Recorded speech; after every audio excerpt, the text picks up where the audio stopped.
경제와 돈이 되는 미래 산업 이야기가 궁금하다면 지금 구독 버튼과 좋아요를 눌러주시고 바로 시작하겠습니다. 여러분의 구독과 좋아요는 영상 제작에 정말 큰 힘이 됩니다. 여러분은 요즘 마트에 갈 때마다 이런 생각 한 번쯤 해보셨을 겁니다. 분명 장바구니에 몇 개 담지도 않았는데 계산대에서 10만원이 훌쩍 넘어갑니다. 예전에는 5만원이면 한 주 먹을 식재료를 샀는데 이제는 며칠치만 사도 금방 돈이 사라집니다. 많은 사람들이 단순히 기분 탓이라고 생각했는데 최근 발표된 OECD 통계가 그것이 착각이 아니었다는 사실을 보여줬습니다. 한국의 식료품 가격이 OECD 국가 가운데 스위스 다음으로 비싼 나라가 됐습니다. 구매력 평가 기준으로 한국의 식료품 물가지수는 146을 기록했습니다. OECD 평균을 100으로 놓았을 때 무려 46%나 높은 수준입니다. 38개 OECD 회원국 가운데 2위입니다. 1위는 스위스가 147이었는데 겨우 1포인트 차이입니다. 더 놀라운 것은 최근 3년 동안 계속 최상위권이라는 점입니다. 2022년에는 공동 2위, 2023년에는 아예 OECD 1위, 2024년에는 다시 스위스 다음인 2위입니다. 즉 일시적으로 가격이 오른 것이 아니라 우리나라 식료품 가격 자체가 구조적으로 매우 비싸다는 의미입니다. 그런데 더 충격적인 것은 비교 대상 국가들입니다. 미국보다 훨씬 비쌉니다. 일본보다도 훨씬 비쌉니다. 독일보다 훨씬 비쌉니다. 프랑스보다도 비쌉니다. 영국보다도 비쌉니다. 보통 우리는 유럽은 물가가 비싸다고 생각합니다. 하지만 실제 식료품만 놓고 보면 한국이 훨씬 비싼 셈입니다. 그렇다면 왜 이런 현상이 나타나는 걸까요? 첫 번째 이유는 농산물 유통 구조입니다. 우리나라 농산물은 생산자에서 소비자까지 도달하는 과정이 상당히 길어지는 경우가 많습니다. 산지에서 수집하고 도매시장을 거쳐 중도메인을 거치고 다시 소매업체를 거쳐 소비자에게 판매됩니다. 이 과정에서 물류비와 인건비, 유통마진이 계속 붙게 됩니다. 최근에는 냉장 물류비와 운송비까지 크게 올라 가격 상승을 더욱 부추기고 있습니다. 두 번째 이유는 높은 수입 의존도입니다. 우리나라는 식량 자급률이 높지 않습니다. 밀, 옥수수, 대두 같은 주요 곡물은 대부분 해외에서 수입합니다. 사료 역시 대부분 수입합니다. 즉 국제 곡물 가격이 오르면 우리나라 식품 가격도 거의 그대로 영향을 받습니다. 환율까지 오르면 상황은 더욱 심각해집니다. 달러 가격이 오르면 같은 물건을 사더라도 더 많은 원화를 지불해야 하기 때문입니다. 실제로 최근 몇 년 동안 원달러 환율 상승은 식품 기업들의 원가 부담을 크게 키웠습니다. 세 번째 이유는 높은 인건비와 에너지 비용입니다. 공장에서 식품을 생산하고 운송하고 판매하는 모든 과정에는 전기료와 인건비가 들어갑니다. 최저임금 상승과 물류비 증가, 전기요금 상승은 결국 소비자 가격으로 전가됩니다. 네 번째는 시장 구조입니다.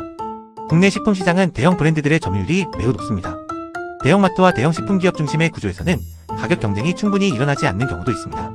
브랜드 가치와 마케팅 비용도 결국 소비자가 부담하게 됩니다. 다섯 번째는 기후 변화입니다. 이제는 이상기후가 일상이 됐습니다.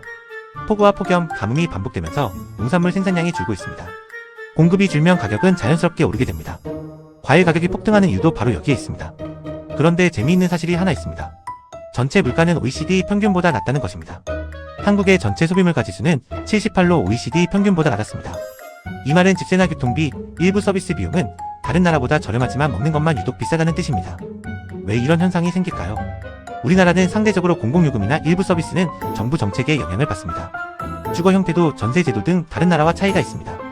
반면 식품은 국제시장과 환율, 유통구조 영향을 동시에 받습니다. 그래서 전체 물가는 낮아도 장바구니 물가는 매우 높게 나타나는 것입니다. 많은 사람들이 월급은 그대로인데 왜 돈이 안 모이냐고 이야기합니다. 사실 답은 장바구니에 있습니다. 생활비에서 가장 먼저 지출되는 것이 식비입니다. 식비가 계속 오르면 저축은 자연스럽게 줄어듭니다.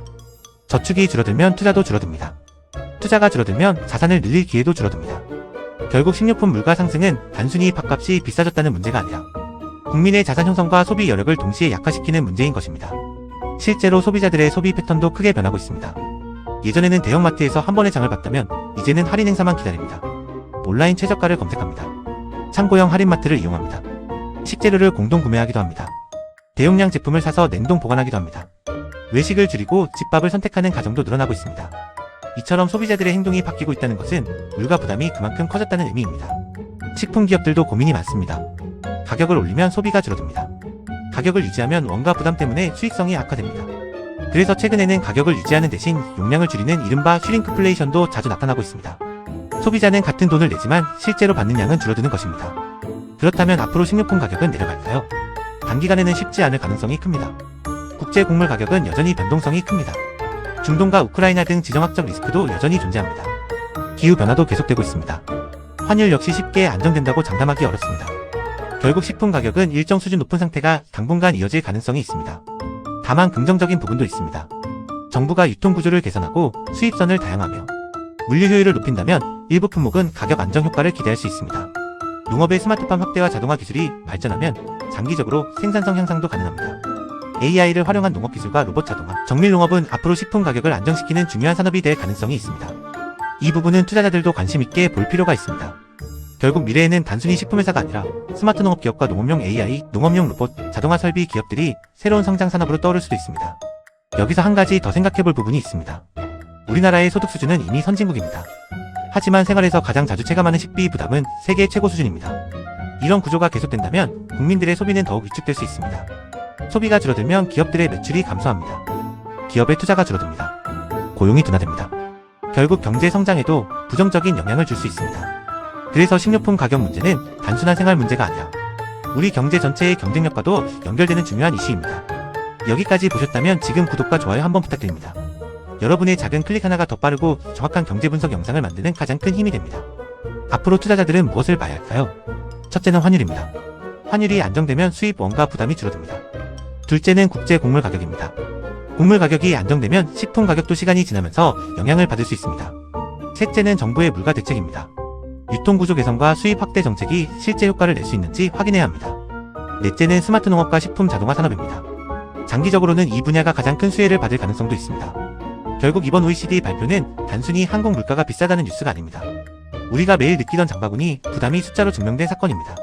월급은 크게 늘지 않았는데 생활비는 계속 올라갑니다. 특히 가장 기본적인 식료품이 세계 최고 수준이라는 것은 앞으로 반드시 해결해야 할 과제가 될 것입니다. 여러분은 요즘 장을 보면서 가장 가격이 많이 올랐다고 느끼는 식품이 무엇인가요?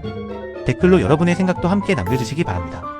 앞으로도 돈이 되는 경제 이야기와 미래산업 투자 인사이트를 가장 쉽고 재미있게 전해드리겠습니다. 구독과 좋아요, 알림 설정까지 꼭 부탁드립니다. 시청해주셔서 감사합니다.